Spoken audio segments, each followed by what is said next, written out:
Sementara itu, Saudara pakar hukum tata negara sekaligus mantan Wakil Menteri Hukum dan HAM, Denny Indrayana, mengatakan bahwa harusnya Ketua MK Anwar Usman diberhentikan secara tidak hormat sebagai Ketua MK.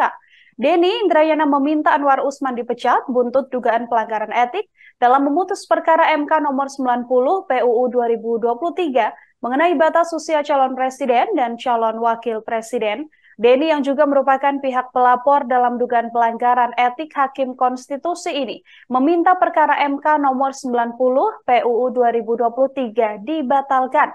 Denny Indrayana meminta agar MK-MK tidak hanya menjatuhkan sanksi etik, namun juga memeriksa perkara 90 dan menyatakan perkara 90 tidak sah atau batal sesuai dengan kekuasaan kehakiman pasal 17 ayat 6. Jika putusan perkara 90 tak bisa dibatalkan langsung oleh MK-MK, Denny Indrayana berharap MK-MK bisa meminta MK segera melakukan pemeriksaan kembali terkait perkara nomor 90 ini. Menurut Denny Indrayana, MK sejatinya bisa memproses perkara tersebut dengan cepat, walaupun hanya dalam 1 hari saja. Pakar hukum tata negara ini juga meminta putusan MK-MK nantinya bisa langsung diterapkan meski ada upaya banding dari pihak terlapor. Denny berharap putusan MK bisa mencatatkan sebuah sejarah tegaknya kehormatan Indonesia sebagai negara hukum. Assalamualaikum warahmatullahi wabarakatuh. Hari ini Selasa 7 November 2023. Semua menunggu bagaimana putusan Majelis Kehormatan Mahkamah Konstitusi. Ada 4 kemungkinan putusan MK-MK. Yang pertama, MK-MK hanya membatasi diri untuk memberi sanksi etik saja, tidak keluar dari itu. Artinya, hakim terlapor Anwar Usman diberikan sanksi berat berupa, menurut perkiraan saya, pemberhentian dengan tidak hormat.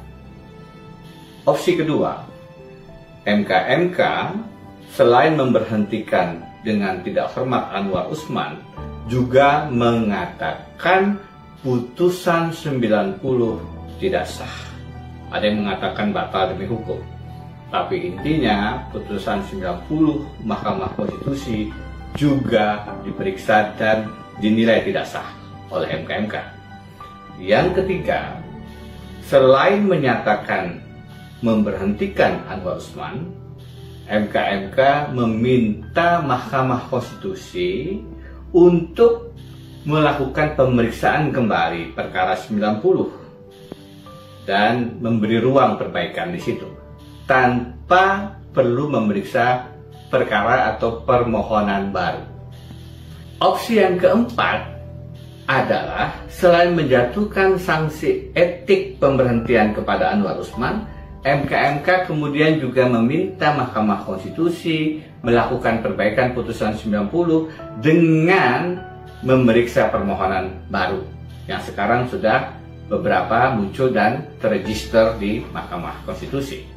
Nah, itulah 4 kemungkinan opsi atau prediksi putusan Majelis Kehormatan Mahkamah Konstitusi. Saya sendiri berpendapat semestinya MK-MK juga menjatuhkan sanksi non-etis. Artinya memberikan sanksi pemberhentian kepada Anwar Usman dan juga membatalkan putusan MK yang kontroversial. Putusan 90 tidak layak diberikan mandat moral konstitusional karena sudah cacat sejak lahir, dan saya kebetulan adalah pelapor yang telah mengajukan laporan jauh sebelum putusan dibacakan.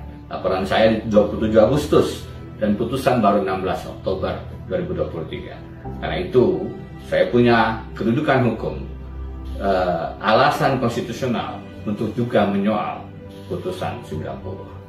Bagaimana nanti ujungnya kita lihat sama-sama.